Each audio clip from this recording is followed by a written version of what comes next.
ಹೊಸಪೇಟೆಯಿಂದ ಅಶೋಕ್ ಕುಮಾರ್ ಅಂತ ವಾಟ್ಸಪ್ ಸಂದೇಶವನ್ನು ಕಳಿಸಿದ್ದಾರೆ. ಅವ್ರನ್ನ ಮಾತಾಡ್ಸೋಣ. ನಮಸ್ತೆ ಸರ್.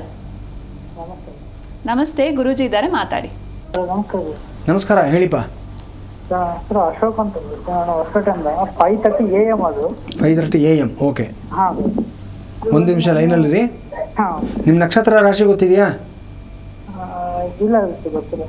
ಆಯಿತು, ನೀವು ಕೊಟ್ಟಿರೋ ಮಾಹಿತಿ ಪ್ರಕಾರ ನಿಮ್ಮದು ರೋಹಿಣಿ ನಕ್ಷತ್ರ ವೃಷಭ ರಾಶಿ ಆಗುತ್ತೆ. ಹಾಂ ಹಾಂ, ಪ್ರಶ್ನೆ ಕೇಳಿ.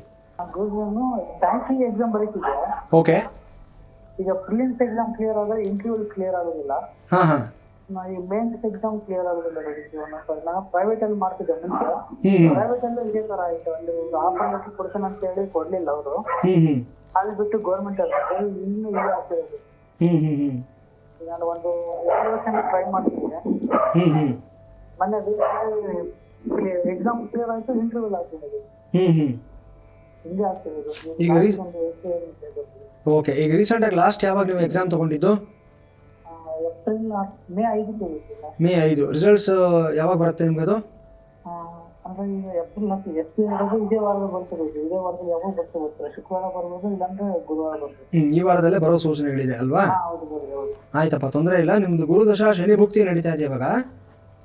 ಸೊ ನಿಮ್ಗೆ 2027 ಏಪ್ರಿಲ್ವರೆಗೂ ಸಹ ನಿಮಗೆ ಶನಿ ಭುಕ್ತಿ ಇರುತ್ತೆ. ನಿಮ್ಮ ಜಾತಕದ ಪ್ರಕಾರ ನೋಡಿದ್ರೆ ನಿಮ್ಮದು ಮಕರ ಲಗ್ನ ಆಗುತ್ತೆ. ಸೊ ಲಗ್ನದಿಂದ 10ನೇ ಮನೆ ಅಧಿಪತಿ ಶುಕ್ರ ಆಗ್ತಾನೆ. ಒಂದು 3 ನಕ್ಷತ್ರ ಹೇಳ್ತೀನಿ, ನೋಟ್ ಡೌನ್ ಮಾಡ್ಕೊಳ್ಳಿ. ಆಶ್ಲೇಷ ನಕ್ಷತ್ರ, ಜ್ಯೇಷ್ಠ ನಕ್ಷತ್ರ, ರೇವತಿ ನಕ್ಷತ್ರ. ಈ 3 ನಕ್ಷತ್ರಗಳು ನಿಮಗೆ ಸಾಧನ ತಾರೆ ಆಗುತ್ತೆ. ಈ 3ರಲ್ಲಿ ಒಂದು ನಕ್ಷತ್ರ ಇರೋದು ಒಂದು ಶುಕ್ರವಾರದ ದಿವಸ ನೀವು ನಿಮ್ಮ ಮನೆಯಲ್ಲಿ ನೀವು, ಆಯ್ತಾ? ನಿಮ್ಮ ಮದುವೆ ಆಗಿದೆಯಾ ನಿಮಗೆ? ಇನ್ನೂ ಇಲ್ಲ ಅನ್ಸುತ್ತಲ್ಲ? ಇನ್ನೂ ಇಲ್ಲ ಅಲ್ವಾ? ಆಯಿತು, ನಿಮ್ಮ ತಂದೆ ತಾಯಿಗಳು ಸಂಕಲ್ಪಕ್ಕೆ ಕೂತ್ಕೋಬೇಕು, ಪೂಜೆಗೆ ನೀವು ಅವ್ರ ಜೊತೆಲಿ ಕೂತ್ಕೋಬೇಕು.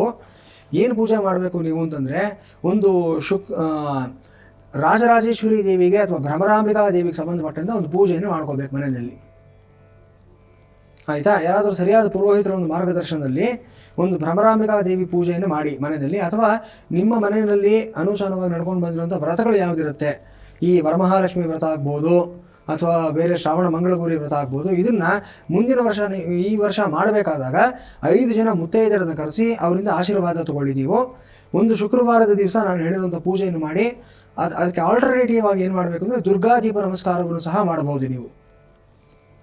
ಇದೊಂದು ಅನುಷ್ಠಾನವನ್ನು ಮಾಡಿ, ಎಲ್ಲ ಶುಭವಾಗುತ್ತೆ ನಿಮಗೆ, ಒಳ್ಳೆಯದಾಗಲಿ. ಧನ್ಯವಾದ ಅಶೋಕ್ ಕುಮಾರ್ ಅವರೇ ಕರೆ ಮಾಡಿದ್ದಕ್ಕೆ.